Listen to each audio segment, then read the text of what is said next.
మన తుపాకుల రామాంజనేయులకు కూడా అమ్మాయి మీద ప్రేమ లేదని చెప్పలేం. ప్రేమ ఉంది. కానీ ఈయనకేంది, నేనింత కష్టపడి కూతుర్ని చదివిస్తుంటే ఈ అమ్మాయి నా మాట వినట్లేదు. నా పరువు తీస్తుంది. కుటుంబానికి తలవంపులు తెస్తుంది. ఆల్రెడీ ముగ్గురు అక్కలున్నారు. వాళ్ళ కుటుంబాల్లో కూడా ఇది ఇబ్బందవుతుంది అన్న యాంగిల్‌లో ఈయన పనిచేసినట్టుగా మనకు అర్థమవుతుంది. దానివల్ల కన్న తీపా, పరువా అన్నప్పుడు ఏది వెయిటేజ్ ఎక్కువొస్తుంది? పరువు వెయిటేజ్ ఎక్కువొస్తుంది. సో, దానివల్ల కన్న కూతురిని చంపడానికి కూడా సిద్ధమైపోయి ఈయన చంపేశాడు. సో, చంపినాక గూడా ఈయన గిల్ట్ గావచ్చు, భయం ఉండొచ్చు. 2 గూడా ఉండొచ్చు. దాంతో ఇంక సరెండర్ అయిపోయాడు. సో, ఇప్పుడు వాళ్ళ జీవితాలు ఏమైపోయింది? ఈయన అనుకున్న పరువు లేదు. పరువు ఇంకా అందరికి తెలిసిపోయింది. పరువు పోయింది. ఇప్పుడు వాళ్ళ ముగ్గురు కూతుర్లు ఇంకా ఘోరమైన పరిస్థితి. ఈయన సపోర్ట్ లేదు.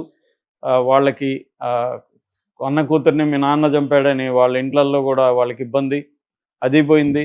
తర్వాత ఈయన జైలుకెళ్తే ఇప్పుడు వాళ్ళ భార్య గూడా ఒంటరైపోయింది.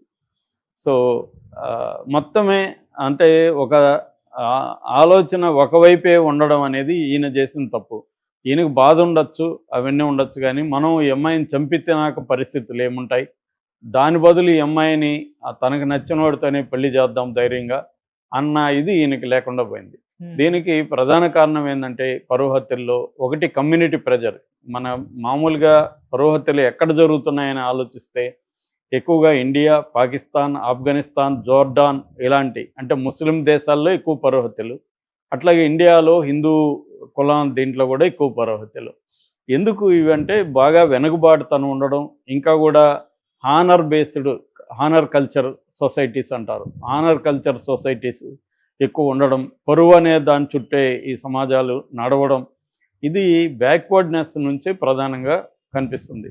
రెండవది జెండర్ డిస్క్రిమినేషన్. ఇక్కడ తన కొడుకు ఇదే ప్లేస్‌లో భారత్ ప్లేస్‌లో అబ్బాయి ఉండి ఇంకొక కులం అమ్మాయిని ప్రేమించుంటే ఈయన చంపుండేవాడా అంటే డౌటే.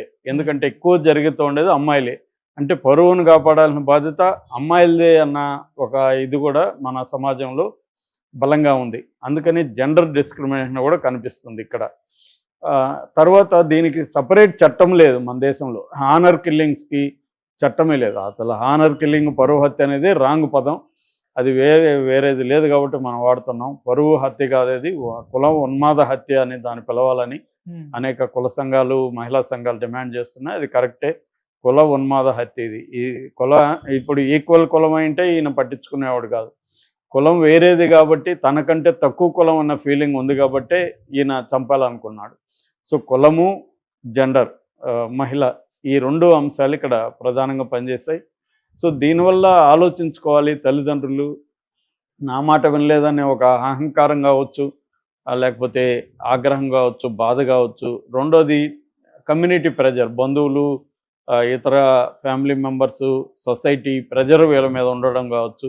వీటిలోంచి వీళ్ళు ఇలాంటి తప్పుడు నిర్ణయాలు తీసుకున్నారు. సొంత కన్న కూతురిని చంపితే జైల్లో కూడా ఇతనికి మర్యాద ఉండదు. జైల్లో కూడా ఇతన్ని మ్యాక్సిమం తోటి ఖైదీలు కొట్టడానికే ట్రై చేస్తారు బుద్ధి లేదని.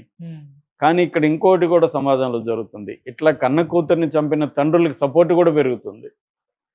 మనం ఈవెన్ ప్రణయ విషయంలో కూడా ఆయన కులస్తులు, వైశ్యులు ఊరేగింపు కూడా తీశారు ఆయనకి సపోర్ట్‌గా.